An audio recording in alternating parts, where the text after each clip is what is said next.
Función del sistema respiratorio es mover el aire desde adentro y hacia afuera de los pulmones. Proporciona una superficie para el intercambio gaseoso. El respiratorio superior consta de la nariz externa, cavidad nasal y faringe.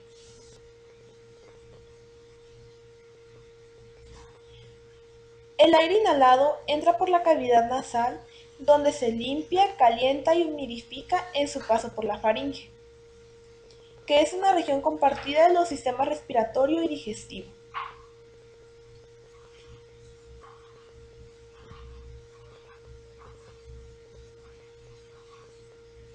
Luego de la faringe, el aire entra a la laringe.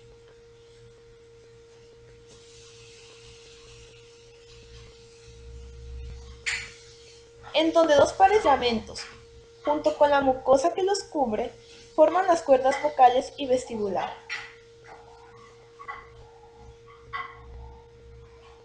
Estas cuerdas ayudan a prevenir que partículas extrañas entren en el sistema respiratorio inferior.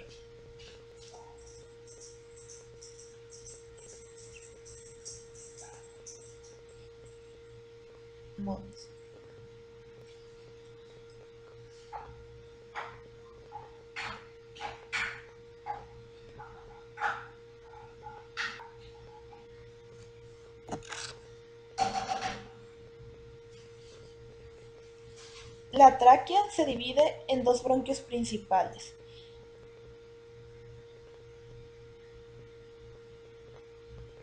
A medida que los bronquios entran a los pulmones, se siguen dividiendo en bronquios más pequeños y después en bronquiolos terminales.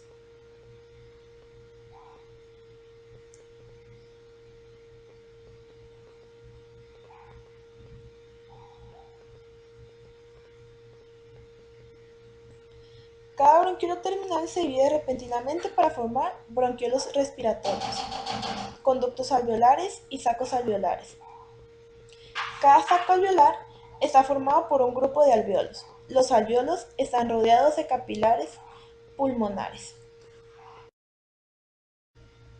Los alvéolos tienen dos tipos de células alveolares: las células tipo 1 y las células tipo 2. Las células tipo 2 producen surfactante pulmonar.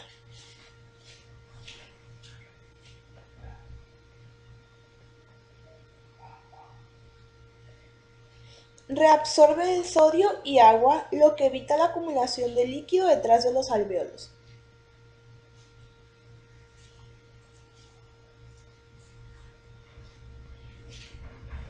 El surfactante pulmonar reduce la tensión superficial. Gracias a esta molécula, el alvéolo es protegido de colapsar internamente. En las células alveolares tipo 1 ocurre principalmente el intercambio de gases en la sangre. Los pulmones son órganos pares que se ubican entre las costillas y contienen propiedades físicas como adaptabilidad, elasticidad y tensión pulmonar.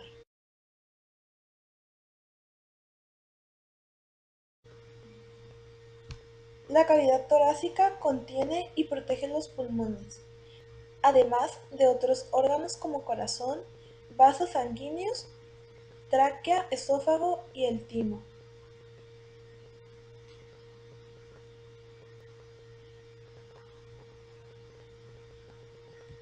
Sus espacios intercostales están ocupados por músculos.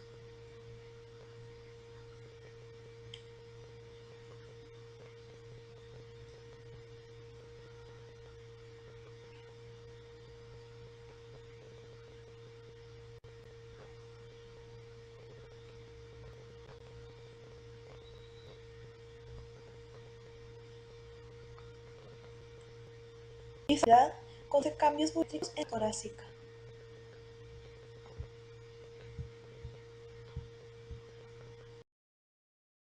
Los músculos de la inspiración son el músculo esternocleidomastoideo, escalenos, intercostales externos, intercostales paraesternales y diafragma. Los músculos de la respiración son intercostales internos, oblicuo externo del abdomen, oblicuo interno del abdomen, transverso del abdomen y recto del abdomen.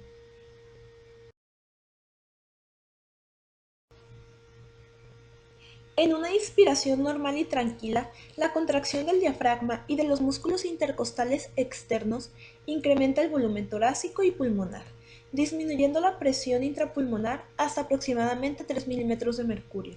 La inspiración forzada, auxiliada por la contracción de músculos accesorios como escalenos y esternocleidomastoideo, disminuye la presión hasta más 20 milímetros de mercurio o menos. La relajación del diafragma y de los músculos intercostales externos, más el retroceso elástico de los pulmones disminuye el volumen pulmonar y aumenta la presión intrapulmonar hasta aproximadamente un aumento de 3 milímetros de mercurio. La expiración ayudada por la contracción de los músculos abdominales y de los músculos intercostales internos, aumenta la presión intrapulmonar hasta 30 milímetros de mercurio o más. La ventilación es el proceso mecánico que desplaza el aire hacia adentro y luego hacia afuera de los pulmones. Durante la inspiración, la presión intrapulmonar es más baja que la presión atmosférica y durante la expiración es mayor que la presión atmosférica. La presión intrapleural normalmente siempre es más baja que la presión intrapulmonar, de modo que la diferencia entre ambas mantiene a los pulmones pegados a la pared torácica. La ley de Boyle menciona que la presión de una cantidad de gas es inversamente proporcional a su volumen. Para los gases, la presión y el volumen son inversamente proporcionales. Si mantienes todo lo demás constante y elevas la presión de un gas, su volumen disminuye. Mientras crece el volumen que ocupa un gas, la presión se reduce. Si aplicas la presión sobre un gas, lo que hará es que se comprima, haciendo que ocupe menos espacio. Imaginemos un contenedor rígido que mantiene y mide cuántas veces las partículas de gas chocan contra los costados. Cuanto mayor sea el número de partículas que chocan, mayor será la presión del gas del contenedor. Si achicas el contenedor, lo que harás es comprimir el gas. Las partículas de este chocarán más veces contra los costados por cada segundo, lo que significa que la presión es mayor. Si mantienes constante la cantidad de partículas de gas, pero agrandas el tamaño del contenedor, habrá menos colisiones contra los costados por segundo. Esto implica que hay menor.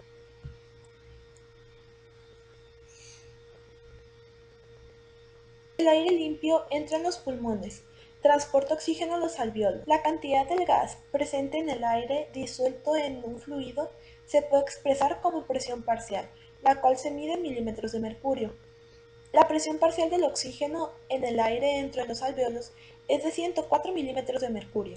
El dióxido de carbono que entra en los alvéolos desde la sangre provoca la concentración de dióxido de carbono en el aire de los alvéolos sea de 40 milímetros de mercurio. El dióxido de carbono se elimina continuamente de los alvéolos cuando se expira el aire. La sangre procedente del corazón en los extremos arteriales de los capilares pulmonares tiene una presión parcial de oxígeno de 40 o una presión parcial de dióxido de carbono de 45. Por consiguiente, el oxígeno se difunde de los alvéolos a la sangre y el dióxido de carbono se difunde de la sangre a los alvéolos, debido a estas diferencias de presiones parciales. El oxígeno y el dióxido de carbono se difunden hasta que no hay diferencia de presión parcial de sangre y aire. Alcanzando en este punto, no hay más movimiento neto de oxígeno y de dióxido de carbono. Por lo tanto, las terminaciones venosas de los capilares pulmonares, la presión parcial de oxígeno de la sangre y de los alvéolos es de 104 milímetros de mercurio y la presión parcial de dióxido de carbono en la sangre y los alvéolos es de 40 milímetros de mercurio. Parte del oxígeno de la sangre se utiliza para alimentar el tejido pulmonar. Consecuentemente, la presión parcial de oxígeno de la sangre arterial que sale del corazón es de 95 milímetros de mercurio. El oxígeno difunde fuera de las terminaciones arteriales del tejido de los capilares hacia el fluido de los tejidos y luego de las células, mientras que el dióxido de carbono se difunde de las células al tejido del fluido y luego a la sangre debido a las diferencias en las presiones parciales. En las terminaciones venosas de los capilares y de los tejidos, la presión parcial de oxígeno de la sangre equivale a la presión parcial de oxígeno del tejido, y la presión parcial del dióxido de carbono en la sangre equivale a la presión parcial de dióxido de carbono en tejido, con lo cual no hay más movimiento neto de oxígeno o de dióxido de carbono. En este punto la sangre transporta el oxígeno y el dióxido de carbono a los pulmones. Todos estos intercambios ocurren simultáneamente en el cuerpo.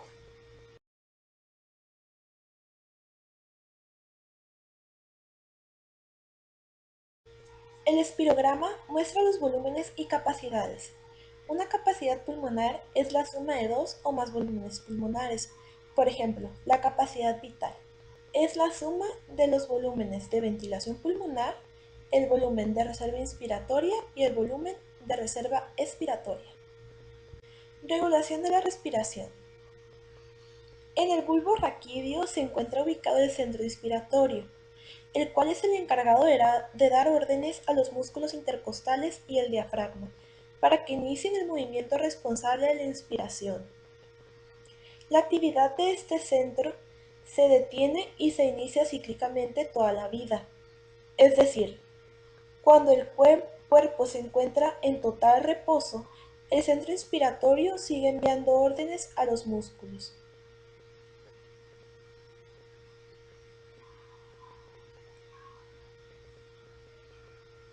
Por otra parte, hay un mecanismo para que dicha inspiración se detenga. De esto se encarga la protuberancia anular, ubicada desde la base del encéfalo en forma de rodillo.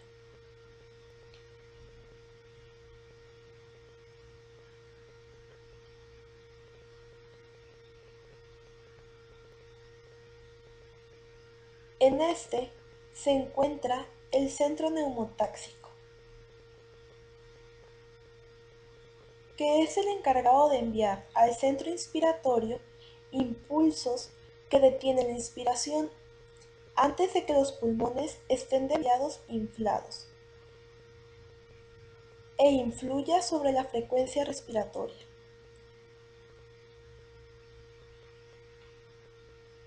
También hacen lo mismo unos impulsos que provienen de los receptores de estiramiento, los cuales